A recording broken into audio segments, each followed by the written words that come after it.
Yang terhormat Bapak Kepala Sekolah SDN Negeri Kembangan 2, Bapak Haji Supati MPD. Yang saya hormati Bapak Ibu Guru SDN Kembangan 2. Marilah kita membacakan puja dan puji syukur atas kehadiran Allah yang telah melimpahkan karunia-Nya, hikmahnya kepada kita semua, sehingga kita dapat berkumpul pada siang hari ini. Kemudian sholawat serta salam mari kita haturkan buat junjungan kita Nabi Agung Muhammad SAW yang kita tunggu-tunggu syafaatnya di yaumul kiamat nanti. Amin Allahumma amin. Terima kasih. Untuk yang pertama kali saya di sini akan memaparkan tindak lanjut, ya, rencana tindak lanjut saya sebagai guru PJUK. Kemarin saya sudah mengikuti PKG PJUK Kabupaten Demak selama 3 bulan. Jadi untuk tugas kali ini saya akan mempunyai rencana tindak lanjut yang berkolaborasi dengan guru kelas. Nah, seperti apa nanti kita lihat di slide yang sudah saya tampilkan. Lumayan. Nah, rencana tindak lanjut pembelajaran berbasis proyek kokurikuler atau P5. Nah, di judul saya yaitu Fun Game Permainan Tradisional Benteng Jawa. Jadi kita nanti akan berkolaborasi tentang permainan tradisional. Benteng Jawa sendiri itu permainan yang berasal dari bentengan. Kenapa diberi nama Benteng Jawa? Karena saya mengingat lagi ketika saya skripsi dulu, dosen saya meminta jangan bentengan, itu sudah hal biasa. Carilah nama dari bahasa Inggris ataupun hal yang lain biar lebih menarik. Akan tetapi dalam permainannya hampir sama seperti itu. Lanjut semuanya. Nah, untuk latar belakang sendiri, ya, saya bacakan manusia adalah makhluk sosial lengkap dengan panca inderanya penelitian dari Dr. Arik Sigma, seorang psikolog dari Amerika Serikat yang mengamati pengaruh gadget pada perkembangan anak menyebabkan screen dependency disorder yang memberikan masalah perilaku emosional dan fisik. Nah, menurut Mulyani mengatakan bahwa permainan tradisional adalah suatu permainan warisan dari nenek moyang yang wajib dan perlu dilestarikan karena mengandung nilai-nilai kearifan lokal. Nah, salah satu misi yang diemban Rasulullah SAW adalah menyempurnakan akhlak. Sebagaimana sabdanya, sesungguhnya aku diutus untuk menyempurnakan akhlak. Hadis riwayat Ahmad dan Baihaqi. Menurut Berkman 2012 yang menyatakan bahwa siswa yang terlibat dalam SEM berkembang ke arah yang lebih baik dalam motivasi yang terbentuk dengan sendirinya dalam diri siswa. Jadi untuk latar belakang ini saling keterkaitan Bapak Ibu Guru. Manusia untuk manusia lengkap dengan panca inderanya menurut Dr. Arik Sigma. Kemudian untuk pengaruh untuk saat ini, masa saat ini itu gadget itu sangat mempengaruhi untuk pembelajaran siswa itu sendiri. Setelah itu, nah, permainan tradisional tentunya kita sebagai seorang pendidik harus bisa melestarikan, mengajarkan kepada peserta didik kita agar semua itu kearifan lokal bisa terjaga. Nah, tentunya kita juga sebagai seorang pendidik harus bisa mengajarkan akhlak yang baik untuk anak didik kita. Nah, kemudian yang terakhir SEM. Apa itu SEM? SEM itu Sport Education Model. Jadi dalam pembelajaran PJOK itu ada yang namanya SEM, Sport Education Model. Selanjutnya Bu Maya. Tujuan pembelajaran meningkatkan pengetahuan dan keterampilan psikomotorik melalui olahraga tradisional dengan mempertahankan dan melestarikan budaya permainan tradisional. Yang kedua, untuk meningkatkan kualitas kebugaran tubuh peserta didik dengan gaya hidup sehat dan aktif, serta pengembangan karakter sosial, emosional, sportivitas, kolaborasi, berbagi peran dan memiliki rasa senang. Yang ketiga, mengisi waktu luang bermain berkompetisi situasi yang menantang. Itu tujuan untuk pembelajaran SEM, ya. Lanjut Bu ya. Capaian dan hasil yang diharapkan. Yang pertama, peserta didik memahami aturan, strategi, dan taktik olahraga tradisional yang mereka ikuti, serta dapat menerapkannya dalam permainan.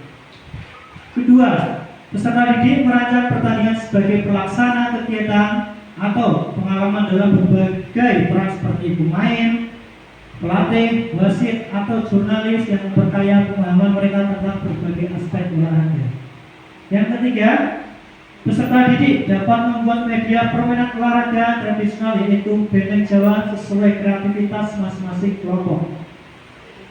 Yang keempat, peserta didik membuat laporan kegiatan pembelajaran berbasis proyek permainan olahraga tradisional benteng Jawa.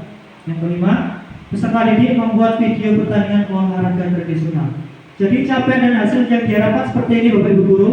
Peserta didik bisa merancang pertandingan, tidak hanya terlibat dalam permainan, tetapi bisa menjadi wasit, kemudian menjadi pelatih atau jurnalis. Misalkan kita membuat laporan seperti itu. Jadi kita ada kolaborasi dari guru kelas maupun guru PJOK seperti itu. Struktur program yang pertama, cukup kegiatan pembelajaran berbasis proyek pada kokurikuler atau P5. 2. Sasaran program keahlian kelas 5 dan kelas 6. Yang ketiga, lini masa 4 minggu bulan November sampai Desember 2024. Nah, ini pembagiannya Bapak Ibu Guru. Minggu pertama kita sosialisasikan program dan pembentukan kelompok. Nah, setelah itu minggu kedua pembuatan alat permainan olahraga tradisional. Minggu ketiga kita pertandingan permainan tradisional itu sendiri yaitu benteng Jawa. Yang keempat, hasil video dan refleksi. Jadi setiap kegiatan kita harus ada programnya. Nanti ada video dan refleksinya untuk di akhir. Kita membutuhkan waktu 4 minggu untuk melakukan set itu sendiri. Kemudian mitra komunitas belajar, jobdesk pengisian materi terintegrasi dengan Mapel. Yang pertama, PJOK itu sendiri. Jobdesknya aktifkan anak keterampilan motorik, pengembangan karakter seperti kerjasama, etika olahraga, fair play, kerjasama tim, dan penghargaan terhadap lawan. Nah, untuk seni rupa sendiri, jobdesknya menentukan pembuatan alat dari barang bekas. Itu yang saya usul Bapak Ibu Guru. Kemudian untuk yang ketiga, bahasa Indonesia, sistematika penulisan laporan, penggunaan bahasa brosur atau play yang menarik, bernalar kritis dan public speaking. Yang keempat, pendidikan Pancasila, memahami nilai-nilai Pancasila dalam kehidupan. Jadi ada 4 yang terintegrasi dengan Mapel. Ada PJOK, seni rupa, bahasa Indonesia, pendidikan Pancasila. Nah, seperti hanya seni rupa kita nanti bisa menginstruksikan anak membuat alat peraga dari barang bekas yang nantinya bisa digunakan untuk selanjutnya seperti itu. Nah, kapasitas aset dalam proyek manusia yang utama yaitu kepala sekolah, guru, teknik dan peserta didik, politik, kebijakan kepala sekolah, program kokurikuler atau P5. Kemudian kebijakan pembelajaran berbasis proyek, kebijakan mobil belajar sekolah. Untuk sosial, kerjasama dengan pihak-pihak terkait dan keterlibatan orang tua. Yang keempat, finansial, anggaran kegiatan P5, biaya TK, dana bos atau biaya sukarela peserta didik dari uang kas kelas.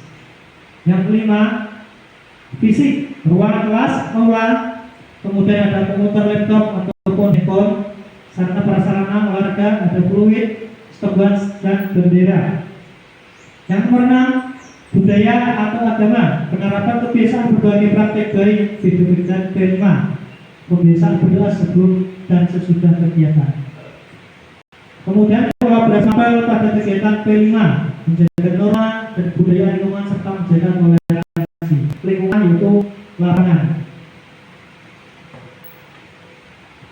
Evaluasi.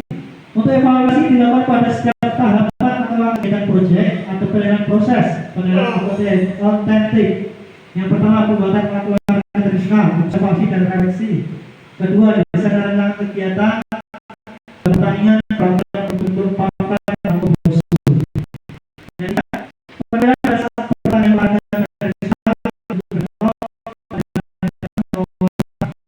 pembuatan video, observasi video, penilaian video di medsos. Yang kelima, laporan pertandingan semata penulisan laporan pertandingan. Nah, tantangannya tentunya kita akan membuat program pasti ada kesulitan dan solusinya Bapak Ibu Guru. Yang pertama, kesulitan pembuatan alat olahraga tradisional. Solusi yang pertama, membimbing langsung dalam pembuatan alat olahraga tradisional. Yang kedua, memberi referensi, juknis, dan contoh-contoh tutorial pembuatan alat olahraga tradisional yang digunakan benteng Jawa. Yang kedua, kesulitan pembelajaran kelompok ada pada peserta didik yang aktif dan tidak aktif atau pasif. Solusinya, satu, setiap kelompok di awal harus membuat bagian tugas jelas dan profesional. Yang kedua, kesepakatan kelompok atau konsekuensi yang disepakati kelompok tersebut. Jadi kita punya konsekuensi setiap kelompoknya nantinya.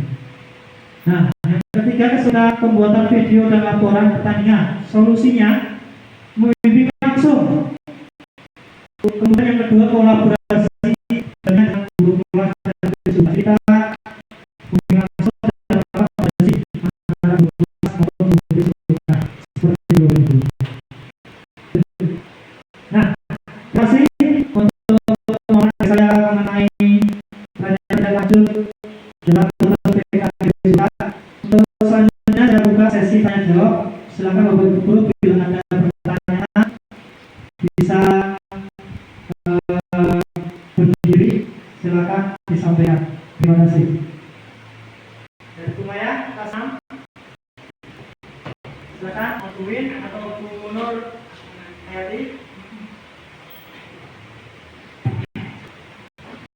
Terima kasih atas waktu yang telah disampaikan kepada kami. Ini sangat bermanfaat untuk kami. Izin saya bertanya untuk Husnul kira-kira alat peraga atau hasil karya apa yang bisa menghasilkan, dan ini hasil dari kolaborasi antara guru dan kelas, guru kelas ya. Ya, kiranya itu saja yang ingin saya tanyakan. Terima kasih. Terima kasih Bu Limaya. Saya akan mencoba menjawab. Jadi permainan benteng Jawa itu kita bisa menggunakan, yaitu yang pertama tiang, pohon, gedung, atau batu. Intinya yang berbentuk ya. Jadi ketika kita menggunakan berbekas tadi seperti hasta-karya, kita bisa menggunakan seperti batu yang kemarin kita buat saat Bunur Mapsi ya, batu yang besar itu. Jadi kita bisa terasa jika kita membutuhkan benda ataupun peralatan, kita sudah siap. Misalkan kita butuh tiang, kita buat tiang, butuh pohon, kita sudah ada pohon. Itu rencana dari kita seperti itu. Jadi benteng Jawa itu nanti bentengnya terbuat dari barang-barang bekas seperti itu. Terima kasih. Bu Maya, mungkin ada pertanyaan lagi? Oke, monggo Bu Nur. Terima kasih waktu yang diberikan. Dari saya itu program untuk kolaborasi itu, program desain programnya itu dari panjenengan, kita dan saya ya istilahnya membantu sama anaknya siap untuk dipakai, ataukah kita nanti ada program tersendiri yang sudah menginduk ke program panjenengan, ataukah panjenengan sudah ada desain program, kita Bu tolong bantu ini, nanti siapkan anak ini atau bagaimana? Terima kasih. Terima kasih Bu Nur. Nah, ini pertanyaan bagus. Jadi nanti kita melibatkan anak itu juga melibatkan dari guru kelas yang lebih tahu. Misalkan anak terakhirnya di hasta-karya Bu Nur. Nah, jadi di kelompok kamu membuat tiang atau batu. Jadi yang lebih tahu kan dari guru kelas. Tapi untuk guru PJOK itu pelaksananya nanti di lapangan. Kita ikut praktek, kemudian memberhentikan anak seperti itu. Untuk guru kelas bisa melakukan. Misalkan nanti ada penggerak, ini ahli yang membuat prakarya, hasta-karya. Nah, berarti kita masukkan ke pembuatan hasta-karya. Jadi kita melibatkan semua anak tanpa keterkecuali. Bisa mempunyai kelebihan tadi membuat hasta-karya, kita coba di hasta-karya. Seperti itu dulu. Nah, oh ya, di pembuatan itu cukup di PJOK saja. Waktunya ya waktu hari Jumat, berarti kita kelas 5 hari Jumat seperti itu Bu. Iya, terima kasih Bu Nur. Ada lagi dari teman-teman? Cukup? Cukup ya? Kalau ada pertanyaan saya mau lagi. Tidak ada, saya buka. Tidak ada ya. Terima kasih Bapak Ibu atas perhatiannya. Kalau lebihnya saya minta maaf. Wassalamualaikum warahmatullahi wabarakatuh.